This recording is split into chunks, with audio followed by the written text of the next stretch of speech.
किताब का नाम है जीवन जीने की कला। एक जिए एक छलकता हुआ जीवन। ओशो के शब्द हैं, जीवन में नया करें, टूटते बिखरते अंधेरों से सुनहरे भविष्य की ओर। ओशो के सुझाव है, सहज किंतु क्रांतिकारी। धर्म और जीवन दो विपरीत आयाम न हो, बल्कि एक ही संयुक्त धारा हो। धर्म नाच सके, हंस सके, गा सके। धर्म सृजनात्मक। धर्म उनकी पूजा में जिनकी कुल कला अपने को सताने पर समाप्त हो जाती है, बंधा हुआ न रह जाए। जिनको तुम संत कहते हो, उनके मनोवैज्ञानिक इलाज की जरूरत थी।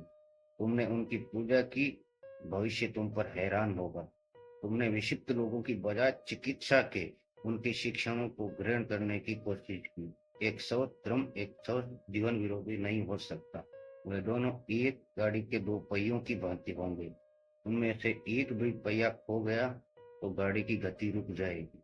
और अब तक यही हुआ। संतों के हाथ में एक पहिया था और उनके पूजकों के हाथ में एक पहिया था, तो गाड़ी चली ही नहीं, अटक कर खड़ी हो गई। मेरी चेष्टा यही है कि दोनों पहिए फिर से जुड़ जाएं और जीवन की गाड़ी गति गा सके, नाच सके, आह्लादित हो सके। ये अस्तित्व थोड़ा अपने चारों तरफ तो देखो, कितने फूलों से भरा है। ये सागर इसकी लहरों को तो देखो, ये आकाश इसकी तारों को तो देखो। इनमें तुम्हारा एक भी साधु नहीं मिलेगा और एक भी संत नहीं मिलेगा। मैं तुम्हें इस विराट अस्तित्व के एक अंग की तरह जुड़ा हुआ देखना चाहता हूँ। मैं तुम्हारे भीतर तारे उगे हुए देखना चाहता हूँ, फूल खिले हुए देखना चाहता हूँ, लहरें उड़ती हुई देखना चाहता हूँ। निंदा का सवर समाप्त हो और निंदा का युग समाप्त हो।